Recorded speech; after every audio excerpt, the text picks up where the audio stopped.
Thank you for tuning in today and welcome back to another episode of The Source. I'm your host, San Raza, and today I'll be talking to Dimitri Lascaris about the latest developments on Israel's war against Gaza. Dimitri Lascaris is a journalist and lawyer who specializes in class actions, human rights, and international law. In 2020, he ran for the Green Party leadership in Canada, finishing second. Dimitri, welcome back. Thank you, Zain. Pleasure to be here. On October 7th, on the day Hamas and Islamic Jihad undertook a surprise attack against Israel, they took around 239 hostages that included military personnel, civilians, and foreign nationals. After initially rejecting the ceasefire for hostage deal, the Israeli government today agreed to deal with Hamas. In the agreement, Hamas agreed to release at least 50 women and children for a 4-day truce and also announced that Israel will be releasing 150 Palestinian women and children from Israeli jails, and hundreds of trucks carrying humanitarian, medical, and fuel aid would be allowed into Gaza.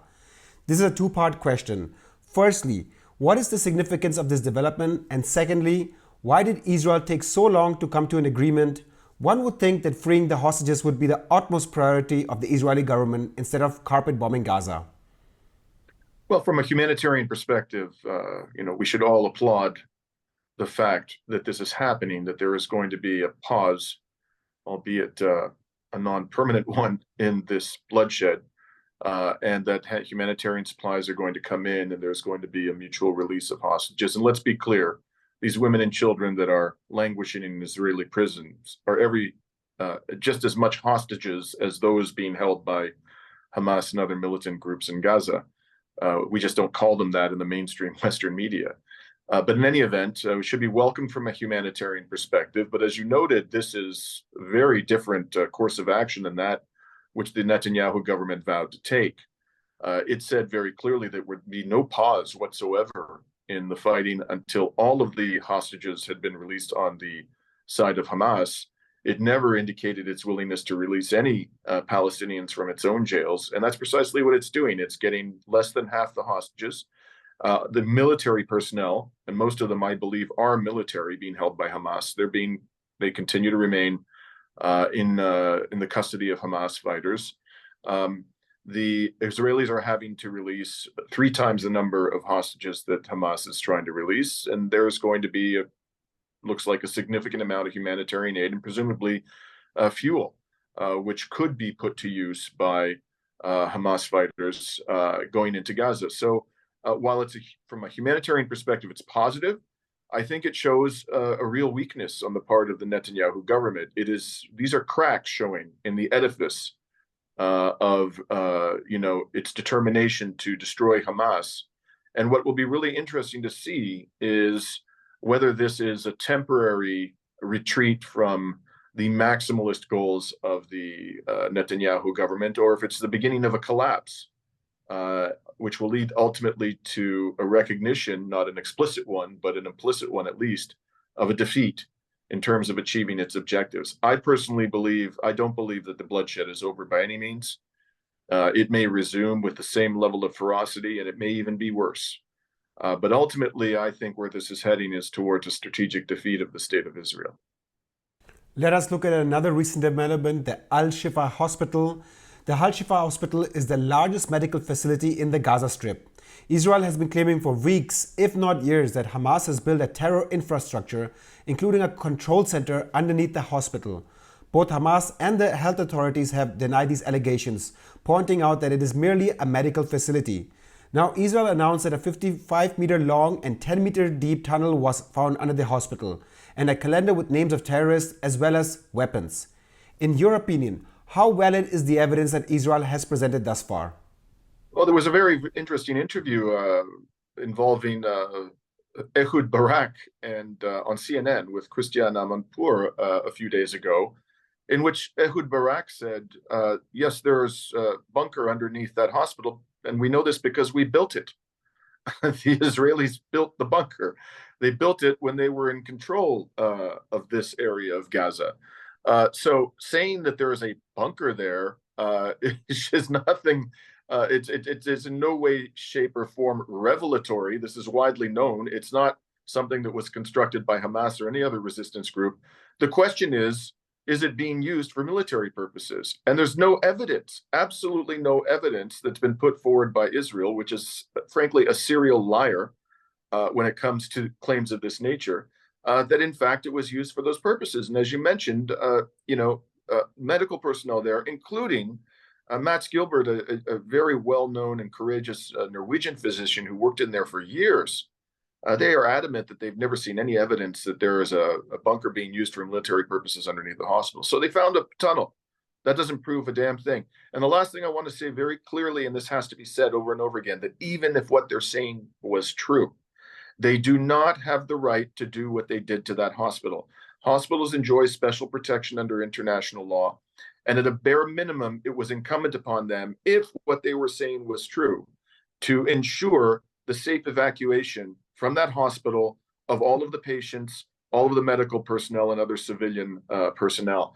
They did precisely the opposite. They endangered them, they attacked them, they caused their deaths. So even if what they're saying is true, what they did to that hospital is a war crime. I would like to take a step back from the current developments and move into a contextual discussion. What is really missing in the media, especially in Germany, is an analysis that surfaces the political dynamics that have developed in Palestine over time and the role that Israel has played in shaping it. For example, when it comes to the formation and strengthening of Hamas, the Israeli newspaper Haaretz cited former Israeli Prime Minister Ehud Barak on Army radio in August 2019 while he was referring to the strategy of the current Israeli Prime Minister Benjamin Netanyahu. And let me quote him here, quote, "His strategy is to keep Hamas alive and kicking, even at the price of abandoning the citizens of the South, in order to weaken the Palestinian Authority in Ramallah," unquote. In fact, Benjamin Netanyahu himself briefly touched on this strategy, and according to Haaretz, in March 2019, said during a meeting of his party called Likud, quote, "Whoever opposes a Palestinian state must support delivery of funds to Gaza because maintaining separation between the Palestinian Authority in the West Bank and Hamas in Gaza will prevent the establishment of a Palestinian state," unquote. In your assessment, why did Netanyahu pursue the strategy of dividing Palestinians? And do you think it can be viewed as one of the reasons why October 7th happened? Well, certainly he did this in order to weaken the Palestinian resistance. This is dividing, as classic strategy of divide and conquer. It's not only the Israeli government has done this; the American government has done this all over the Middle East, and writ large. So I think that the strategy, the objective of this strategy he employed of fomenting, developing Hamas is very clear, to weaken the Palestinian resistance. But I think there's far too much emphasis placed upon Hamas and the way the Netanyahu government has effectively fostered its growth in order to weaken the Palestinian Authority. The bottom line here, Zain, is that whether or not Hamas existed, there would be resistance, and there would be armed resistance. And it might even be more effective and unified armed resistance, but there would be resistance. This situation is simply unsustainable. It is impossible for Israel to continue to oppress. I mean, now the Palestinian people in historic Palestine actually constitute a demographic majority. And after this devastating war, it's going to be very hard for Israel to keep up in terms of the growth of the Jewish population in Israel, because a lot of people are going to want to leave. A lot of people have left. And the worse this gets, the harder it is going to be to keep Israeli Jews in the country and to attract further immigration from the Jewish diaspora. So this is an unsustainable situation. And we need to talk a lot less about Hamas and talk about the fact that the core injustice here will continue to generate violence. It will continue to inflict casualties on both sides.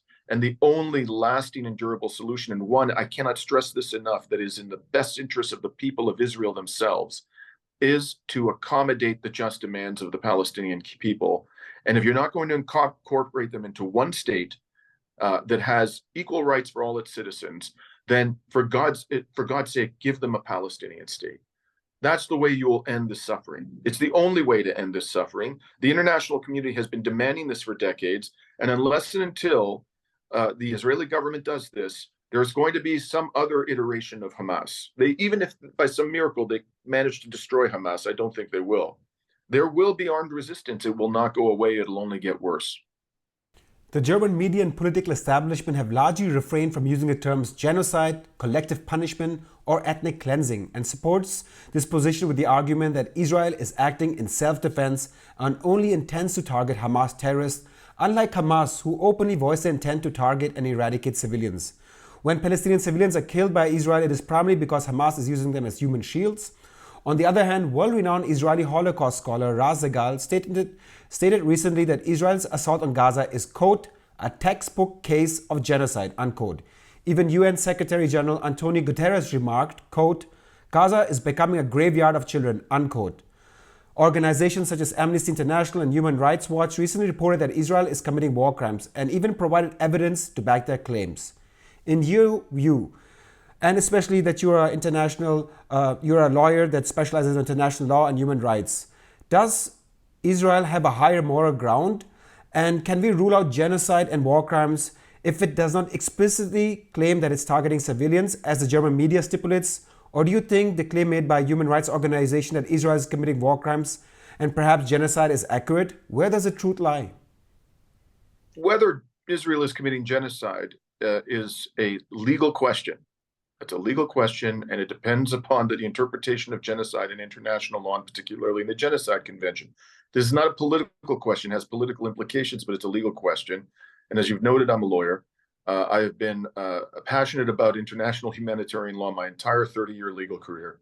That doesn't make me infallible, but I have formed a legal opinion about this, and I completely concur with the Holocaust scholar Raz Segal that this is a textbook case of genocide. It's not just an arguable case of genocide. It is a slam dunk, crystal clear, undeniable case of genocide.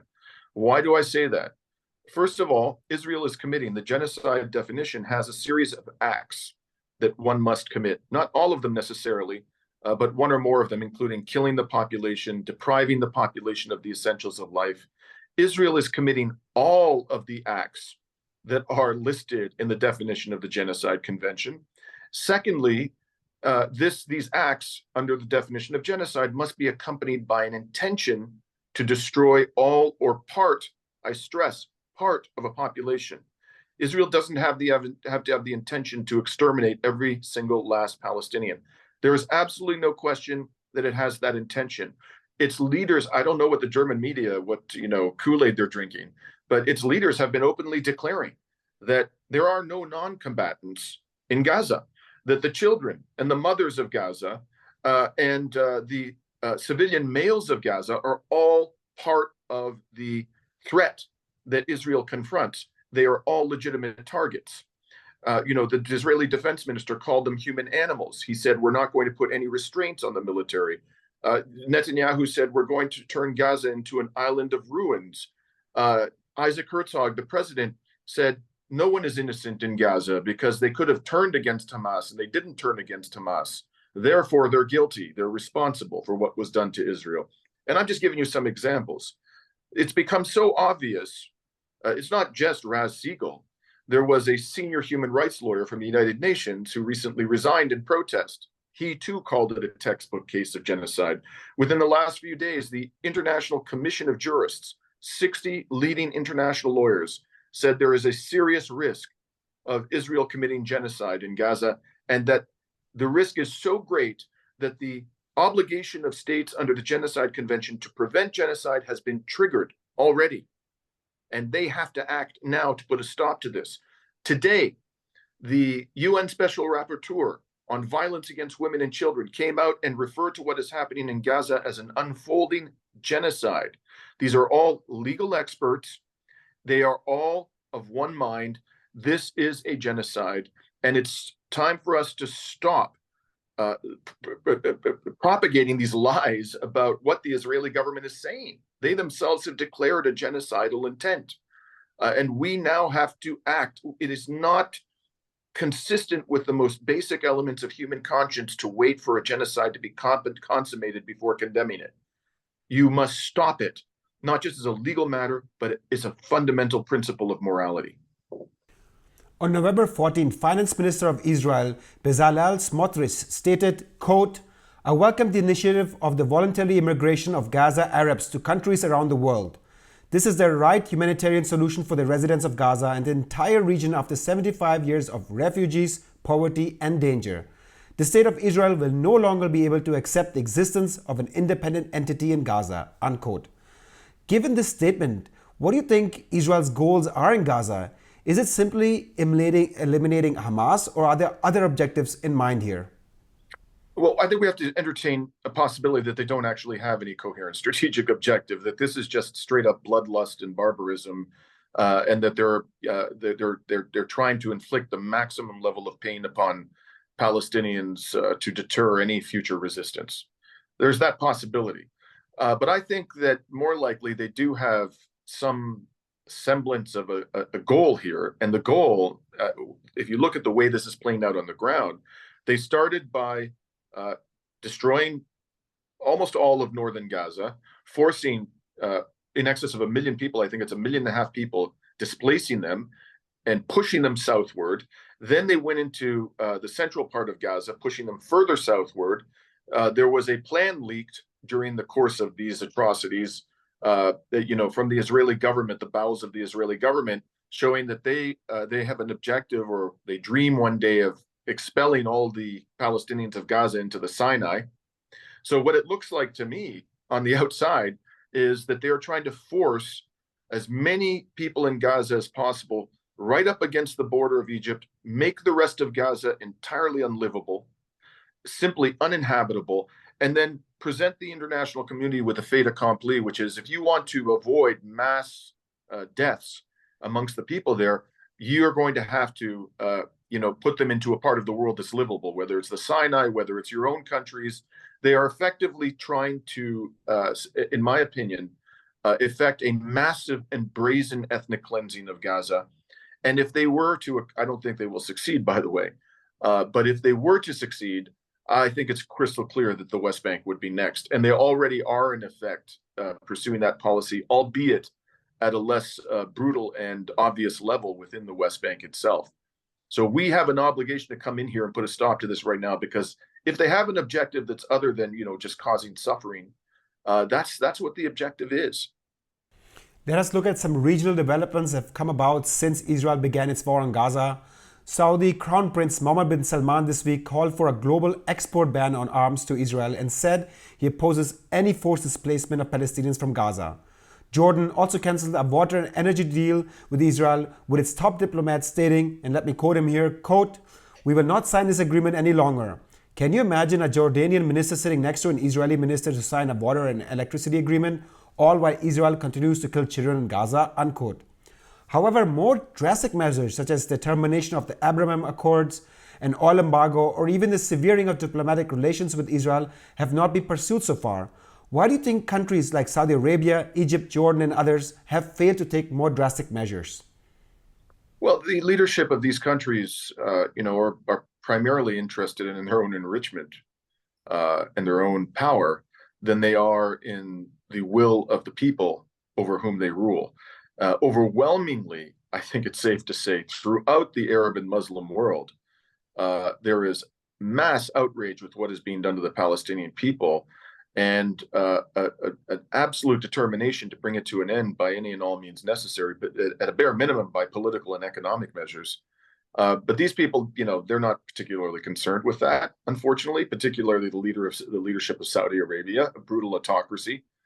However, I think their hand is going to be forced eventually. If this goes on, the closer Israel gets to its objective, the one that I believe it to have, the more the pressure is going to increase on these governments, and they'll then have to engage in a balancing. Their objective being to preserve and enhance their own power and wealth. They're going to say, well, if we continue to allow this to happen, we ourselves are going to be at risk. I mean, let's not forget that Anwar Sadat was assassinated. He was assassinated because he did a peace deal with Israel. Who is Anwar Sadat for our viewers? Can you just briefly mention him? Anwar Sadat was the former president of Egypt. So, I'm old enough to have remembered that. I was a young man when he was assassinated after doing a peace deal with Israel. And one that effectively betrayed the Palestinian people. It provided no, future, no democratic rights for them at all. And so there's no reason why this couldn't happen to Sisi. the current dictator of Egypt. There's no reason why this couldn't happen to Mohammed bin Salman. And I think they're keenly aware of that. So at some stage, the pressure upon them to act in their own self-preservation will be so enormous that I think they're going to escalate. But you know what, Zane?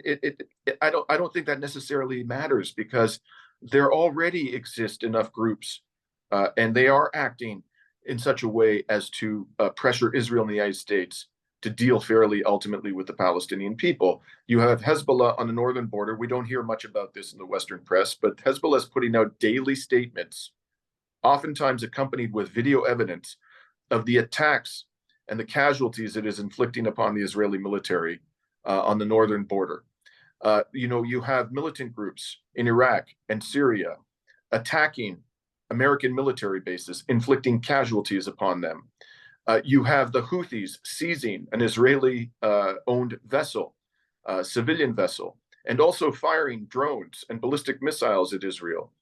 And, as of yet, Iran which has the missile capability to flatten Israel, that's just a fact.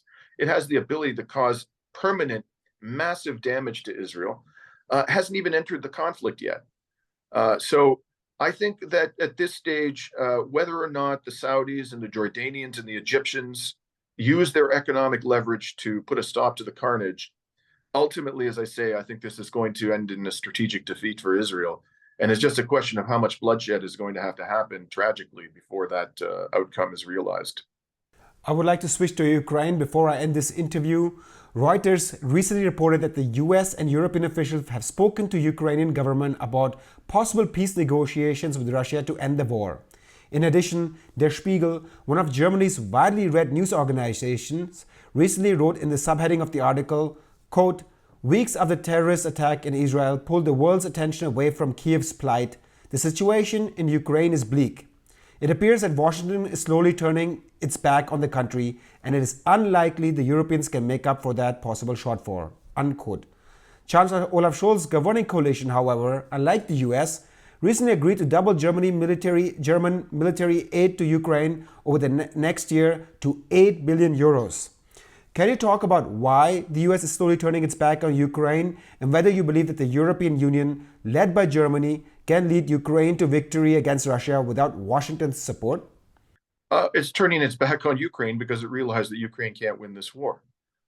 Ukraine let's just put aside for a second the fact that NATO weapon stocks have been largely depleted, that the Russians, meantime, have ramped up dramatically their production of the types of weapons that are needed to conduct a war of this nature. Let's put aside the fact that Russia has enormous logistical advantages relative to NATO because this war is being fought on its border next to its industrial heartland. Let's just look at the population reality. The population reality is that Ukraine is running out of men to fight this war. Its population it was already approximately 1/3 or less the size of the Russian population. It was eviscerated by the mass exodus of military-age men from the country at the outset of the war. Large swaths of Ukrainian territory are under control of the Russian military, meaning that the population, the military-age men in those territories, are not available to the Ukrainian military. And there have been massive casualties on the Ukrainian side. And so they simply don't have the men necessary to wage war against an opponent like Russia. And so it's gotten so bad that even Richard Haas, the ultimate cheerleader of this war, the president emeritus of the Council on Foreign Relations, just put out an op-ed in which he acknowledged that these objectives, the objective of recovering the territory that Russia controls, is now beyond the realm of realistic possibility. And he's arguing for a, quote, reassessment of the situation. So the United States elite has belatedly come to the realization that this war is unwinnable. I and others have been saying this for over a year. And I want to say in this regard how outrageous it is that it took them this long to come to this conclusion, and that they actually sabotaged a peace deal that would have resulted in a far better outcome from Ukraine back in March of last year. How do we know this? Well, there's a variety of sources.